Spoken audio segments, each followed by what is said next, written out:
Hello and welcome on back to another Toronto video. In this one, we're going to be looking at the brand new TMNT Mutant Nation issue number 3.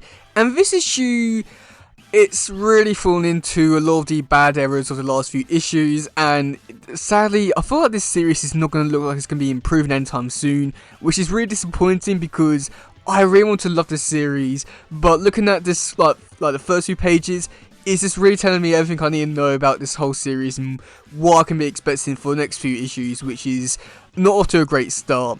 And also, with these preview images for today's one, I want to make it very clear I had nothing to do with the quality of the images themselves, and that's the reason why some of the text for this one is really blurry and really hard to see, but I'm pretty sure, no, you know what, I am 100% positive that with the actual release of the actual comic itself, it won't be like this, but I don't know what happened or what went wrong to the point where some of this is more or less unreadable, but hopefully it does get improved by the time it does actually get released, so yeah.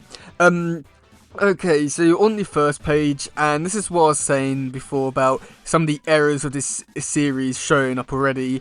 We got Raph just narrating about what is done in the past 2 issues, and if you've been keeping up with the last 2 issues, then you know what to really expect because you know you just read those issues and you already know what's happening and that kind of stuff. And it's just so weird that every issue we're getting a recap of what happened in the last issue. It's just so weird and pointless to the point where we're just wasting time now. Because if you've been reading this, or I mean, just because like if you're gonna be doing collected editions of this, it's just gonna be so stupid of what they're doing here. It's just they're wasting time. Like no other series has been doing this, so it's just weird. And Rock goes on to say, oh yeah, well you know, I've had a lot of stupid decisions over the past few hours. You know, Metalhead come back, he stole pepperoni. Oh no, what's gonna happen? And then it turns out that he finds the mutanimals being locked up. And that's when we do go to the next page where we do get to see, like from Raph's point of view, looking down through the event, where we do get to see all the some of the mutanimals locked up in the cages with the spider robot man thing just doing stuff on the computer, and yeah, oh boy. So yeah, so then that's when we do cut over to the next bit where we do get to see the robot person. He goes on to explain basically how like he's like somewhat smart and he's like planned out for all these different possibilities and everything that could have happened, contingency plans, you name it, he's done it. However, he didn't plan for someone trying to break into Area 51, but I would have thought that would have been something, you know, quite basic to like set up because it's Area 51 and you know, you do get some people out there who want to try and break into Area 51 to try and see the aliens and all that kind of stuff. So I feel like this would have been something he would have planned for, but for some reason he doesn't. And we do get to see Mondo Gecko ask if this person's scared, and he says no, not at all, which he should be. And yeah, so after that we do get to see on the next page, is about to go over saying that basically even though Raph has broken in, we'll be able to get to the base and the heart of all this kind of stuff. So that's when Raph goes, well, you know, I'm here, and you know, Mark Spencer said never, so yeah. That's pretty much where we leave things off, and we do get to see Metalhead is talking to someone, or like he's looking at something, because we do get to see him at the bottom saying, well, this is certainly surprising. So I'm not too sure who he could be talking to or anything like that. And oh my god, there's no raised there. Oh boy, this is not going to go down well for me. I especially have my problems with how Ray came back, so this is not looking good. So yeah, so that's when we cut over to the next story arc, or story in this issue, and that is Casey Jones, Agent of the Foot Clan. And this one is part 3 of 4. This one's still being written by Eric Burnham, with art still being done by Matteo Santalocco, and all that team from the Untold Destiny of the Foot Clan, they're returning. So for this one, we do get to see Casey. He's wondering, like talking to Casey, and Casey's talking to Karai and wondering if like this guy's going to explode because of all the other people that they've met. And you know, we do get to see Karai, she's there, and she does give a demonstration where she clicks a button on this pen and it electrocutes the guy, which I'm quite surprised by. And then she has the like audacity to just go up the case and be like, yeah, you know, I want to torture this guy, you can do it. And Casey's like, yeah, no, I'm not going to do that because I'm a good guy. And I mean, this is where things does get really interesting. Where we do get to see Casey talking to Karai and saying that Karai is really changing and all that kind of stuff, and she's become really irrational, and she's not really becoming the person who Casey thought she was going to be. But Casey, Karai is she's trying to put Casey in his place, but Casey's trying to remind her of why she hired him, and basically saying that basically you hired me for my opinions and how to be better, and you're not doing it, so what's the point of me being here?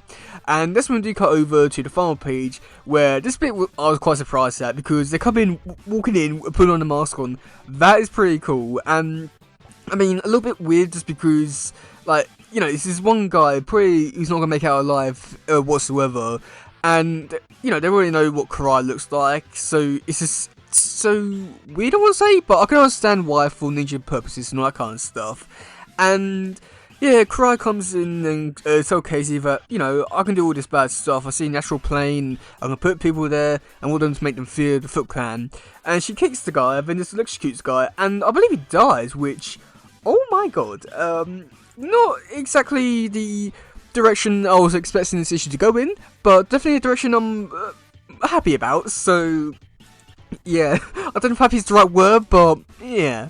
Okay, so for the description for this issue, it's all hands on deck for the EPF as Metalhead infiltrates the central data center and sets his sights on a new target, Madden Null. Meanwhile, Raphael fights with Free, Mondo, Seymour and Pigeon Pete, but how did they come to be captives in the first place? Area 51 holds the infinite secrets, and when Director Bronzer is briefed on the security breach, his command decision will introduce a new player who's poised to deliver a striking blow to the invaders. Escape isn't looking easy in part 3 of Tom Waltz and Vincent Frederick's Attack on Area 51. Plus, in the third installment of Eric Bone and Ted Loco's backup, Karai power remains unchecked, and Impossible Order forces Casey Jones into corner. The time has come for him to decide where his allegiance lies. So, yeah, I say that overall for the description, it does sound really interesting with some of the stuff which they are showing off in this issue, but at the same time, showing off the mutant animals getting captured and put in there. I want to care about this stuff, but at the same time, I just really could not care less about some of this stuff, but oh boy. And then even seeing Metalhead wanting to go after Madden Null, it's annoying because Metalhead is a character that I don't think many people really care about now, and because that history arc has been done so many times, and a character that should be written off and should be dead, now it's going after another character that has barely done anything, should have been written off, and has done barely anything. So it's not really looking like it's going to be a great issue whatsoever, but I still am holding out a little bit of hope for this one. So for the covers for this issue, we got cover A, which is done by Javier Fernandez, where we do get to see the mutant animals, or some of them, mainly Pete, Mondo and Seymour. They're flying the Triceraton ship and they're lost, and I must admit it's quite nice to see they are keeping up with the tradition of Pete just saying, "Hi, I'm Pete." I mean, that's just fantastic, and they're still doing the ugly thing with having a circle showing off another part of the story. Just why it's bad. And then for cover B, which is done by Vincent Frederick, which is done by... Oh no, no, I've already said the artist. And this one you get to see Metalhead, he's in the servers, and he's being fought by some robots. Now, these robots were seen in other versions of Turtles, mainly the J7 version, and it is pretty cool we are getting that, but I would have associated this more with Baxter Stockman or Krang, not the EPF. And yeah, and then for the 110 variant, which is done by Mateus Loco, we do get to see the Dogstar Clan member. He's just in the room, chained up, with Karai and Casey in the background. I must admit, I do like this one quite a lot, just because of the colours used in this one. It looks so dark and mature, with all the reds and the blacks. It looks so like something which, you're expecting for something dark and mature and really gritty, and it's really giving me those feels. But maybe not so much with the actual story itself, but oh my lord, this is possibly one of the better covers they've done so far. So yeah, let me know in the comment section below what do you think about this issue. Are you looking forward to it? Are you not? And yeah, that's going for today, guys. If you please share, subscribe and stuff. Goodbye, yo, bye.